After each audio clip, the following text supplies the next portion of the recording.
And welcome to One Mic Night, the podcast that brings you stories of artists and people on their journey, helping to guide, answer questions, and motivate you in life and the business. My name is Marco Solis, and today we're One Mic Night talking.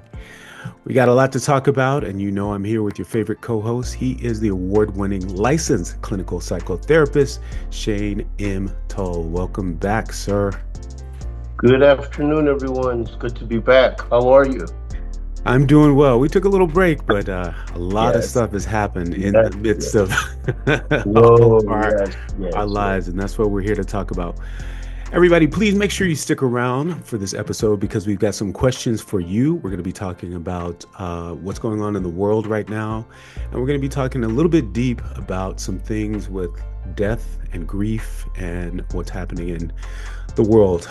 We have some questions from you that you sent in, so stick around. And it's the segment you like. It's called Ask the Doctor.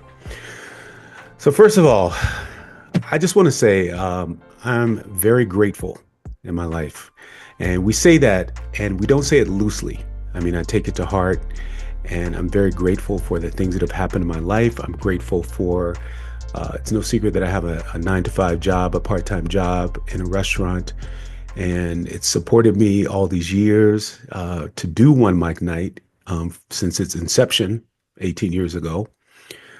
And for all the many people that I've met along the way.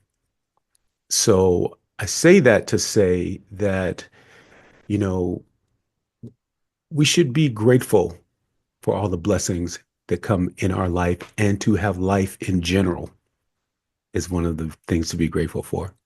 What do you say about that? I believe I agree. Gratitude is the cornerstone of humanity. There is always something to be grateful for they said, joy cometh in the morning. Yes. Morning do come. It Mm, gets brighter. We get an, another opportunity to do God's work and to become better versions of ourselves. And gratitude should always be the pillow that we kneel on to say our nightly prayer. absolutely. Absolutely.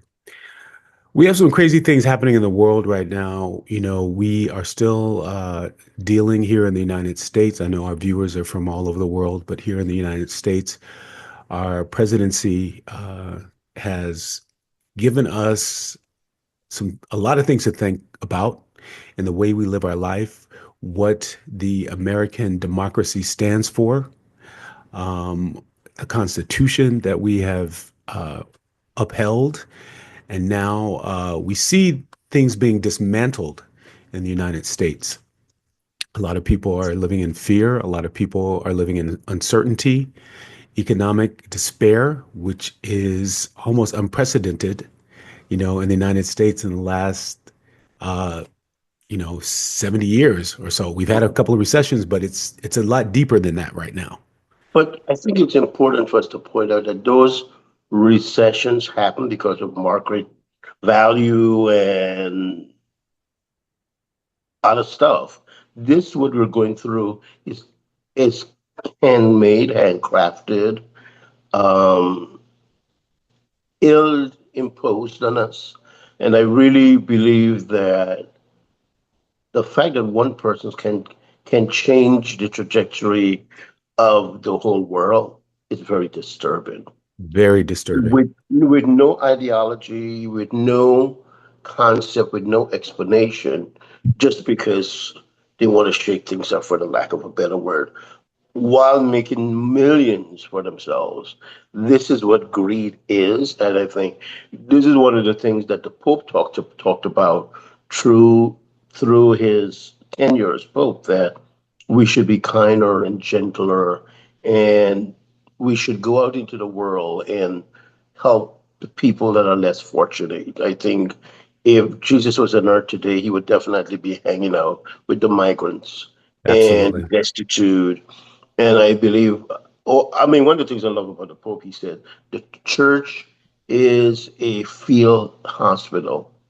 You have to go out into the field and not just minister the gospel, but practice it and live in love and promote compassion and do goodwill. And I really hope that with his passing, it gives us the world opportunity to pause and really reevaluate what's important to us and to remember that this is what Christ wants. This is what all the major religions of the world want is peace and tranquility and for us to live in harmony. Absolutely. Being united in so many ways. And you hit a couple of key points. Ripped from the headlines, we are on the day of the funeral of Pope Francis. He was Pope for 12 years. 12 years, 12 yes. years. And he stood on the basis of simplicity. Yes.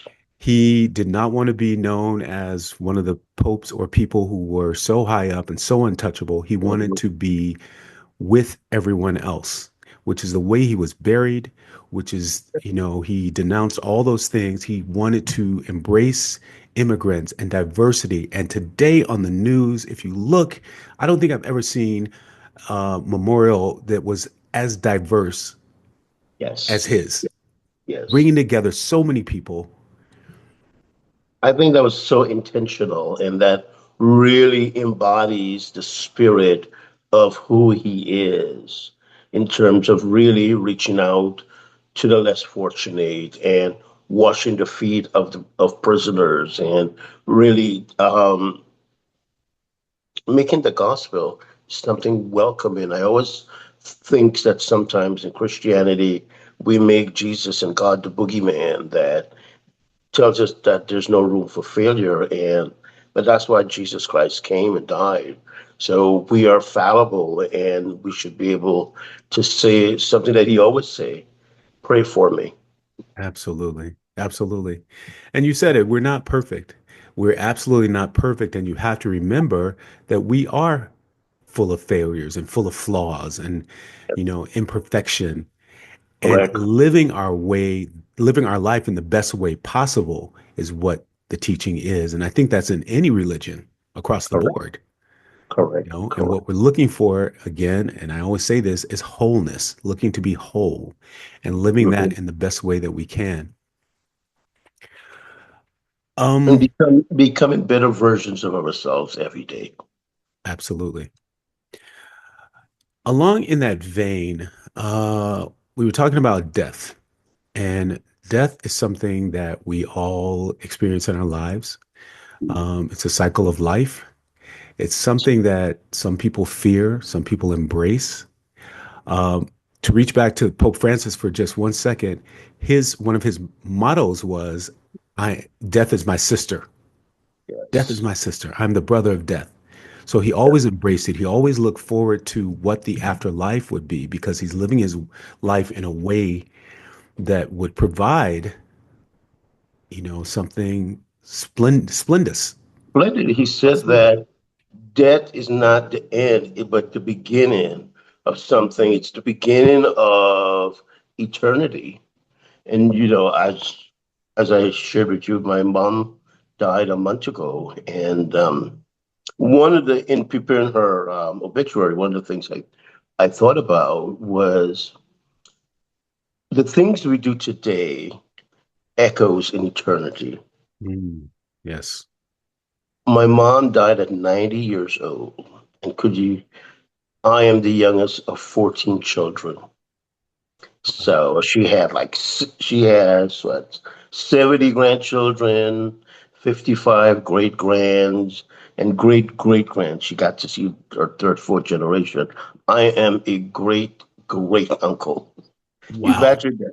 Yeah. Wow. So, and I think about the legacy that she left and to be part of that. And, I said at the funeral, it is my honor to be her son and her best friend and to see how she have grown and the love her heart is always full and we were so blessed. I even shared the fact that so many of my friends came to Atlanta for the funeral because she was also their mother. So I love that. they are part of her heart. And it was just a celebration of love that it was hard to be sad because she was just not beautiful outside. She was beautiful inside and outside. And just looking at that church and see completely full of family, overflowing. It had more than 300 people. And it was really just a testimony of who she is. But what I also wanted to share was that, Louis, it doesn't matter how evolved you are. I've been a therapist for 25 years. I've dealt with lots of death and dying. We both survived the HIV era. We, you know, say goodbye to many of my friends, and but this one was different. How so? It was different because at 55, losing my mom, I felt like a motherless child. Mm, And I'm not saying that to be soppy. I just said that with all the support that I have a great partner, great family, and uh, tons of nieces and nephews, and just a great friends and support systems that showed up for me on probably one of the worst days of my life, I could have said. But it turned out to be one of the best days of my life because the people, my tribe showed up, my village showed up, right. and they stood up and they supported and they showed love. But at the end of that, you still feel like this 5 year old kid that lost his mom. And I think for me, within the month, I had to like stay with that. And if anyone is grieving, it's okay to go through the grief. Sometimes you have to sit in that pain and let it happen, and you cry it through, you pray it through. You always find reason to celebrate. And in every reason and instant that you will celebrate, it's also okay to recognize that it's okay to be sad. Absolutely. It I is want to say a couple okay. of things. One, first of all, thank you for the invitation to watch the funeral and be a part of it virtually. I was there 100%. Oh, wow. I didn't Sec- know that. Thanks. Absolutely. Absolutely. I was honored. Second of all, to watch you, you know, navigate your way through that, through so much pain and being such a figure for everyone else there was exceptional to watch.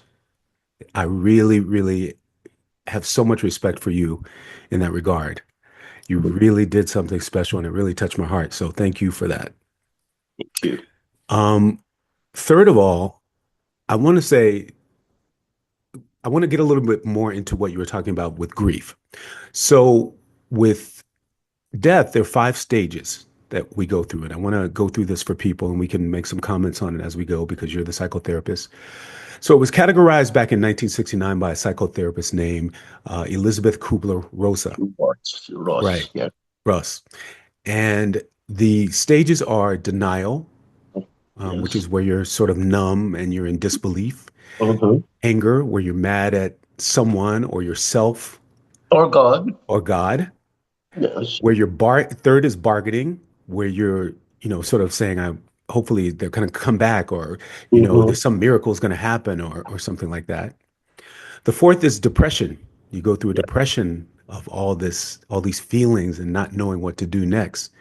And the last phase is what we hope we get to. The last stage is acceptance. Acceptance. Yeah. Absolutely. But I also think we vacillate between those stages through the process of Mm, grieving because yes. remember that grief is not, it's not linear. I think we will always grieve that person. However, in time, it gets better, it gets easier. A month to a month later, you may think of them and cry. A year later, you'll think of them and smile, or you'll think Mm, of some of the funny things you've done with them, or the things that they have done for you, and the way they have showed up for you. So it's not a prescribed process. It's raw. It could be painful, but it also could be celebratory. And I think one of the things it's important to do is try not to forget that person. yes.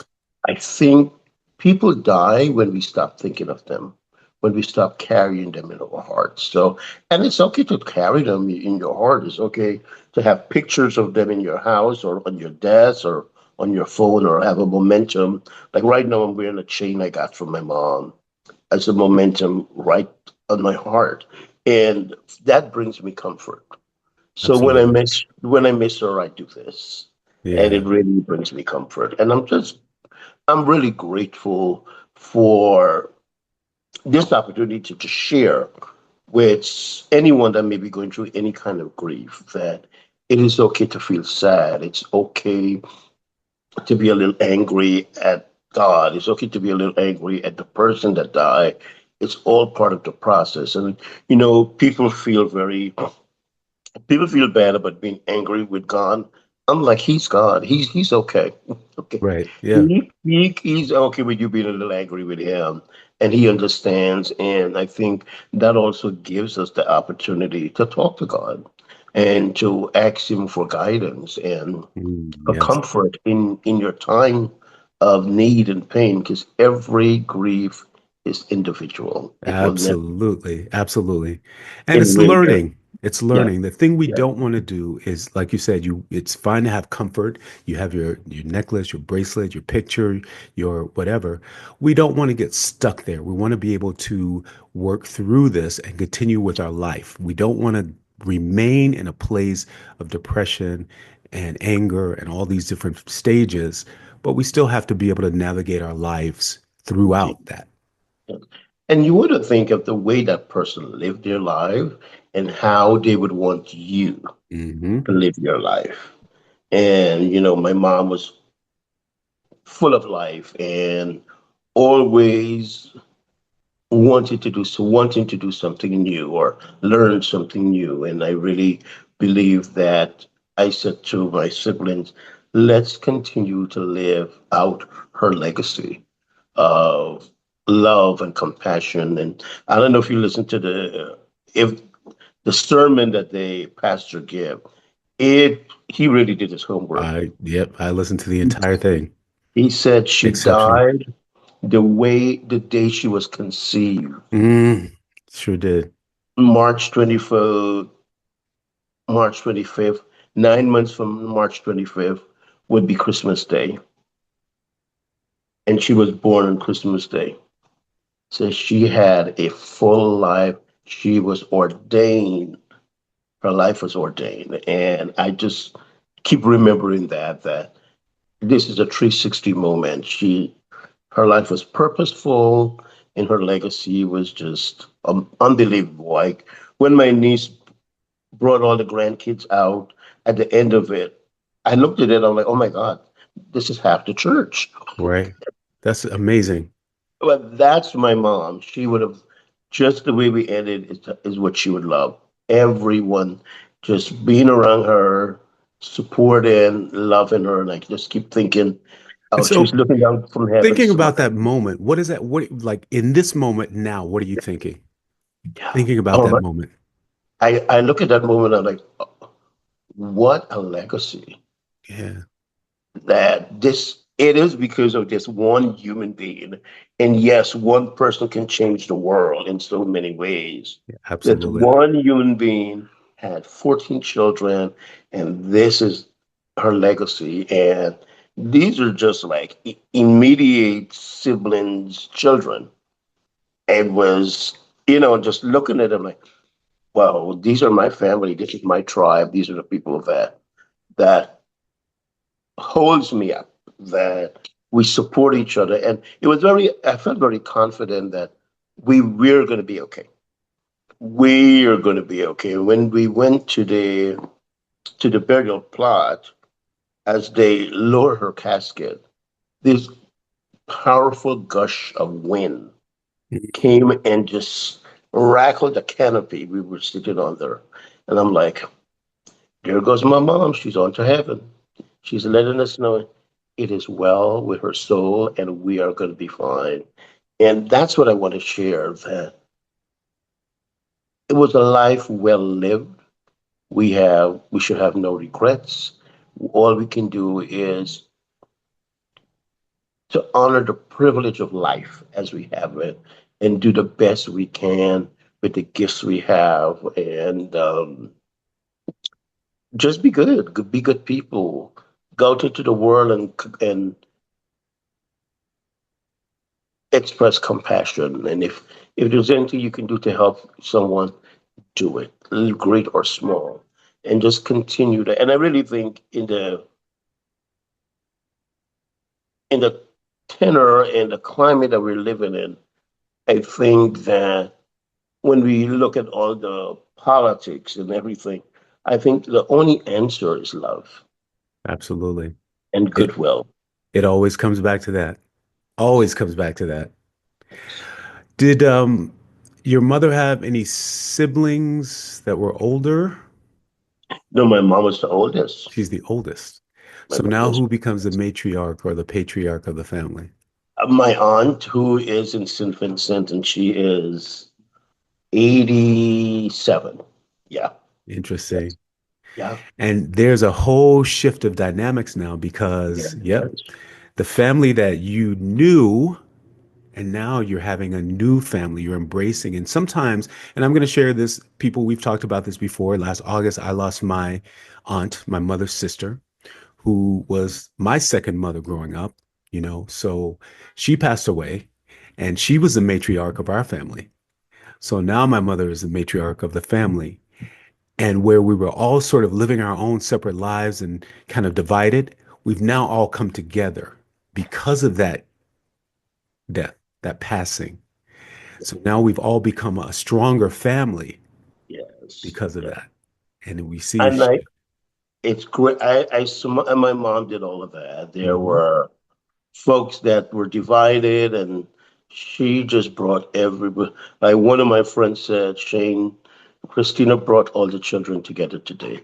I love that. That's I it. love that. She did. She sure did. And, it's just, yeah, we're going to be better people for this. And I just want to continue celebrating her and lifting her up and, just saying her name like her life matters. And because of her, we we have this great opportunity to become better versions of ourselves. And grief is okay. It's Absolutely. okay to grieve. It's okay to feel sad. It's okay to be annoyed or feel lost and hopeless. But take a breath and reach out to someone that can support you, your pastor or your friend, neighbor. Because I do believe that everyone has someone they can reach out to. I really, and if you don't, there is Facebook groups, and there's always a resource out there that you can reach out to. There's always a number that you can call and talk to someone to get the support we need. So in our grief, we also have to be um, good stewards of resources. Reach out and find the resource you need to help you get through it, because this is not a one-man project. It takes a village. So Absolutely. get all the support you need. And, I tell people, still call the family, check in on them, keep them in your prayer a month later. Because for me now, I got back home 3 days ago. And for me, this is when the grief process really starts. Because Absolutely. I'm back in my own habitat and Yep. trying to just go on with my life. So I'm just taking it easy. I'm just like, hey, what I can do, I'll do, and what I don't want to do, I don't want to do, and that's okay. Right. It's a process. And also because your own personal life has changed because of the way the relationship that you and your mother had, which we've talked Hmm. about. But, Hmm. so you have a whole new shift in your own life.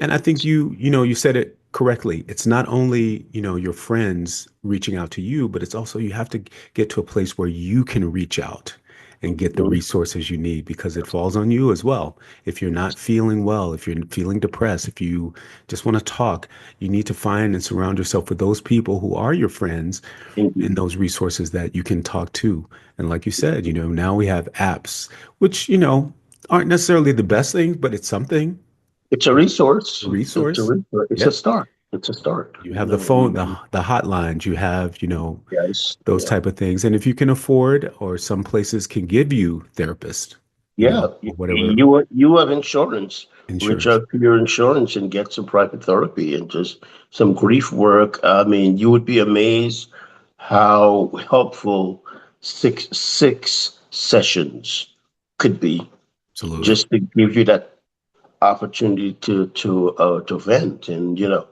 right now I'm in the process of looking for some grief support because I know what I'm going to go through, and I don't need to be a therapist to myself. I just need to find a space where I can ventilate my feelings and get that support that I need from me, because it's important that we take care of ourselves as well. Absolutely. And it's an individual situation, as we keep saying. Yes, it is. Yes, it is, man. We're going to take a short break. And then when we come back, we're going to have the segment that you guys all asked for and you sent the questions in for. It's called Ask the Doctor. So sit tight. We'll be right back.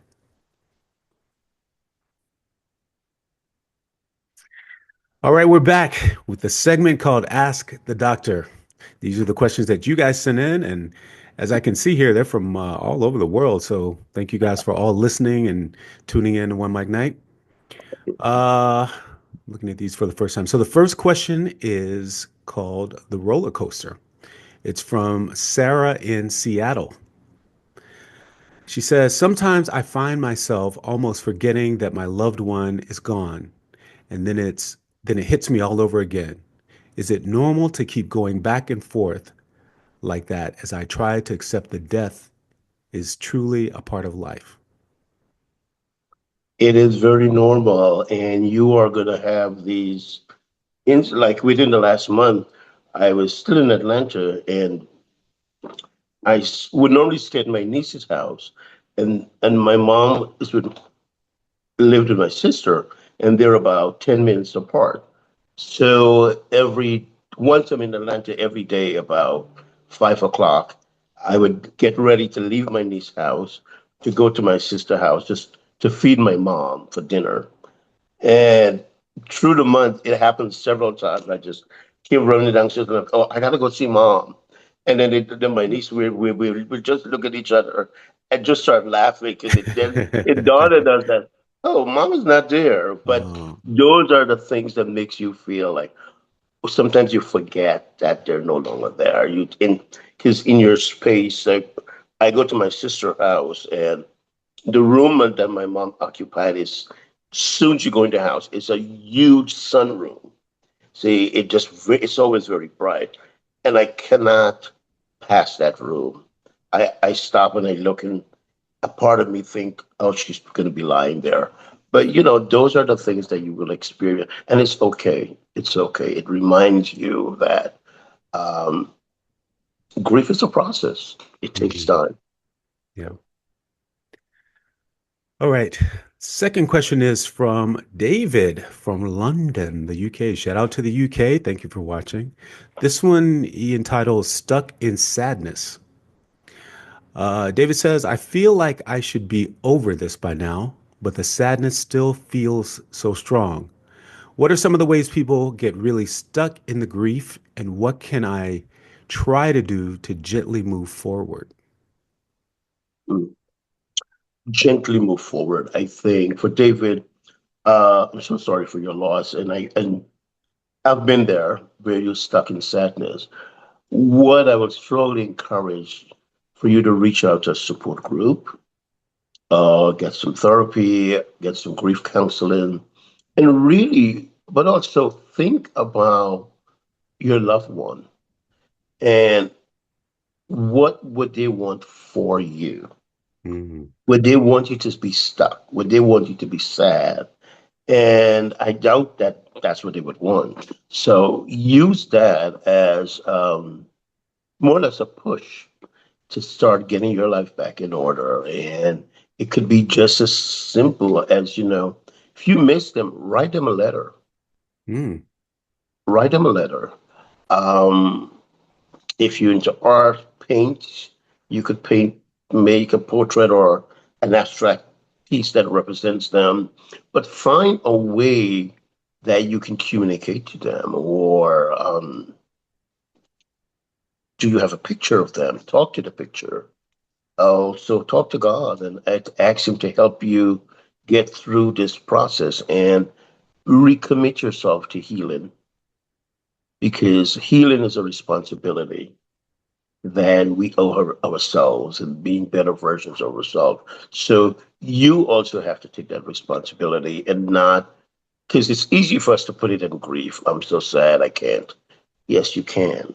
Yeah, You have to take that responsibility and say, I'm grieving, I know I'm hurting, but I don't want to stay in this space.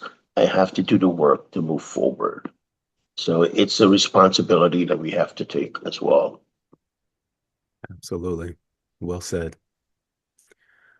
Um, the next question comes from Canada. Hello, Toronto. It's from Emily. She she titles it "Finding Meaning." She says, "Right now, all I feel is a huge hole in my life.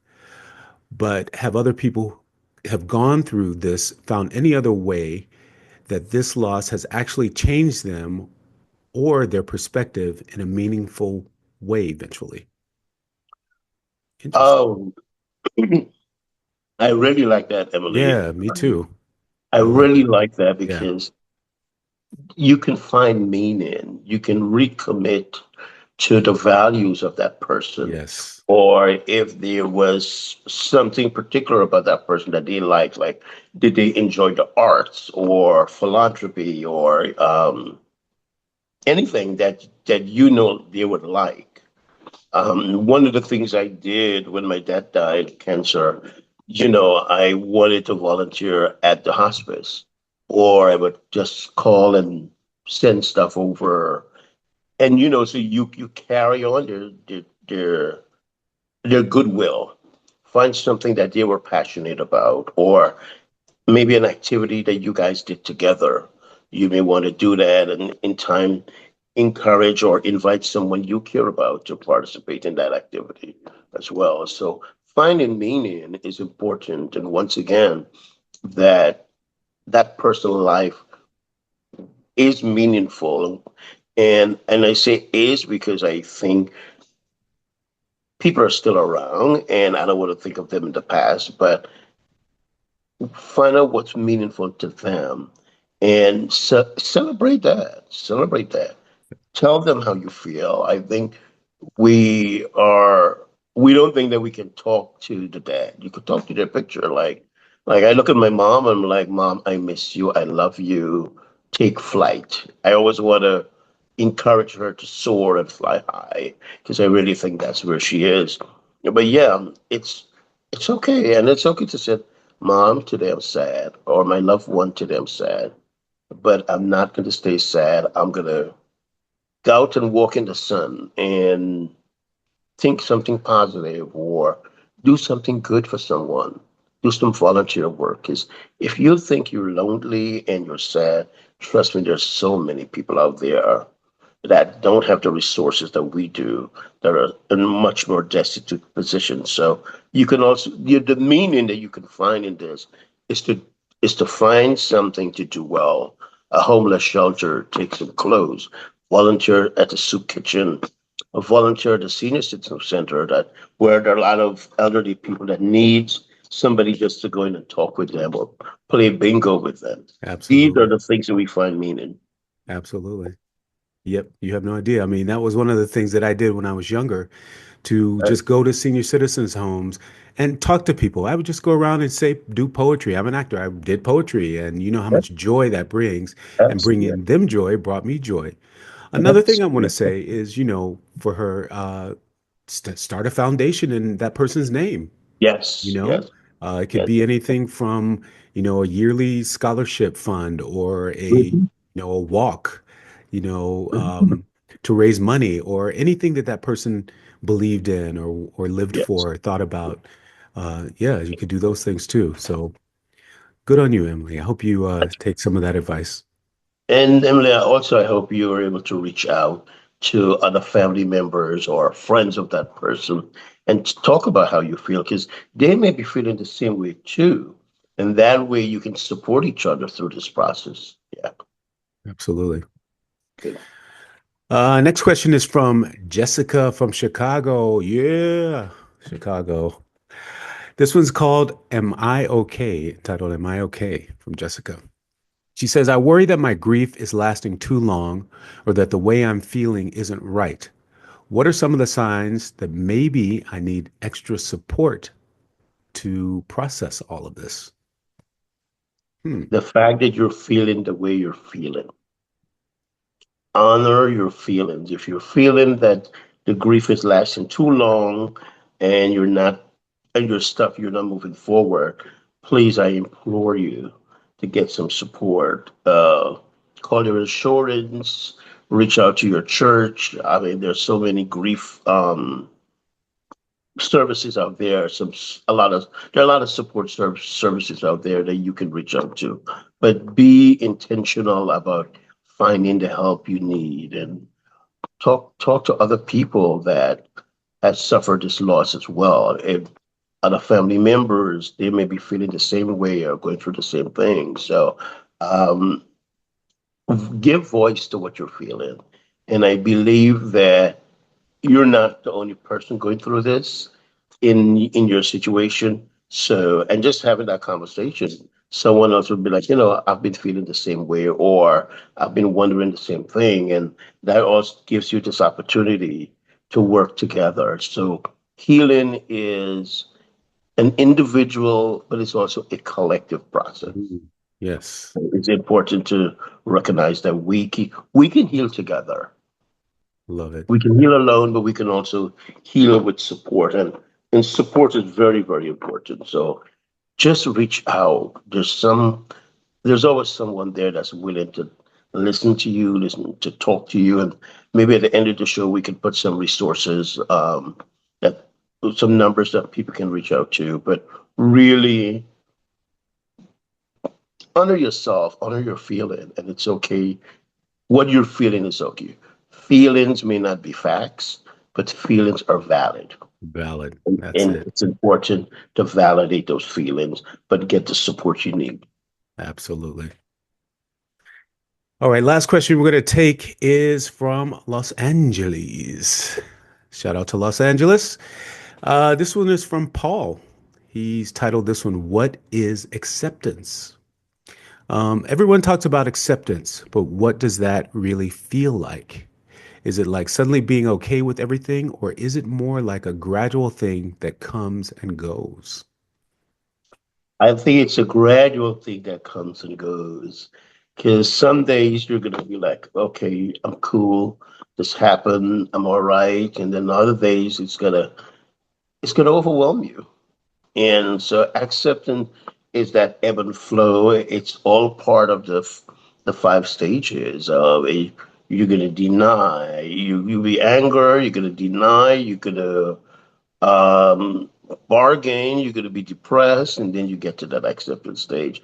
But these are all stages that we vacillate through. They're not linear. You go back and forth all the time, and it's really to be to be honest with yourself and also to be gentle with yourself. We are on this path where we have to heal right away. Everything has to happen right away. That's not life. Life takes time and it takes us being diligent and paying careful attention to the way we pay careful attention to our gardens. That's how we have to take care of our hearts, Yes, like paying attention and watering it and giving it what it needs, man. Sometimes it needs a hug. Sometimes it needs someone to say, "Hey, I'm here for you." that's It's right. important. Yeah. Speaking of hugs, I have to say, I've noticed lately that a lot of people need a hug because Yeah. going back to my job, there are a lot of people that I talk to that I engage with, and when I ask them if I could give them a hug, they open arms. Mhm, A lot of mhm. people don't get hugs, and it Yes. sounds kind of silly, but it's true. It's something that is a support, not only It's physically but therapeutic. mentally. Yes, therapeutic. Yes. So feel free to give people hugs, man. Yes. Ask them, ask permission. Ask There's permission, there's yeah. there's a young guy on TikTok that just walks around Hmm. that says, I'm having a bad day. Can I have a hug? And it never fails. At least the fifth, sixth person would just give him a hug. And it's always like somebody that you think would not even think of to give him a hug. Right. So, and I think that's what goodwill is about. Like just put it out there. I think we are hungry for hugs and Yes. goodwill because I think at the core of who we are, we want the same things. Right. We want to thrive. We want to live in peace. We want to have a sense of belonging and support. So, you know, as distant as we are in the world that we're in today in terms of MAGA, who's not MAGA, at the end of the day, we're humans. And my prayer is to see a MAGA person as my brother and not my enemy. I Ooh, don't think I yes. could have said that 2, 3 months ago, Right. but I've really been working and praying on that because I think that the person that occupies the White House does not represent the God and the humanity that I believe in. And the people that follows him, I would like to think there's a space in their heart for goodness. And I want us to really laser in on that. Let's concentrate on.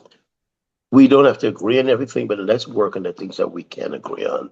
And what we can agree on is that we deserve to live in peace and we should be humane and empathetic to each other. Yes. And, go out there and be not only be gentle to yourself, but take care of the people that you encounter. This Right. is what And this is God's also, work. also accepting of each other. We're not at that place where we're just tolerant of people. We're accepting of each other because we've Yeah, learned things yeah, about other people. You have to be open to learn about other people and correct. accept who they are. We're all different. We're not, even the same people aren't the same. We're all different. So we have to 3 months accept ago, people. you couldn't get me to say anything nice about a MAGA Abs- person. Okay, right. so we're working on ourselves. We really are, and I think that's the breadth of that's really the breadth of what Jesus wants us to do. To just try to be better versions of ourselves every day. You know? Yep. And Jesus and Allah, whatever you call them, And the yeah, yeah, universe, the energy, the it's everything all you believe in. positive, Yep. all There you go. positive. Yes, yes, yes. Well, I think we need to leave them with that. I want to thank everybody for joining us here for One Mic Night Talk. I'm here with the award-winning licensed clinical psychotherapist Shane Mark Tull, author of the book The The Pandemic. mental health There you pandemic. go. New one coming soon. Everybody, make sure New you one's look out coming for that. soon. Be ready. Be ready. It's going to be there. And thank you really for providing this platform. Thank you for your support through the past month. I'm glad you were able to watch the service. I know it was going to be live stream. I just didn't know. It got tons of views and That's a beautiful comments. technology is a beautiful thing. And It's a at first beautiful thing. we didn't accept that whole situation, but it Yes, but this really is works. something now. Yeah, It really is. So thank you. absolutely. Thank you, God bless. everybody who's tuned in from all over the world. Thank you. Shout out to the UK. I'll be there soon. Thank you to Yeah. Los Angeles. I'll be there soon. Chicago, my hometown. I'll be there soon. Everybody, thank you so much. This is One Mic Night. Also, coming up soon, One Mic Night is having another birthday in June. We're doing a live. We're going to do live performances. Maritri will be back. We're going to do a One Mic Night live in person somewhere to be determined. So everybody stick around. Make sure you get your voices ready, your poetry ready. Hi. Mike Night Live is going to be back. All right, you can find me at Marcos Luis, MarcosLuis. Find the show at One Mic Night, ONEMICNITE. Catch up on all the episodes. This is One Mic Night Talk. That's Shane Mark Tull. See you next time. Bye bye.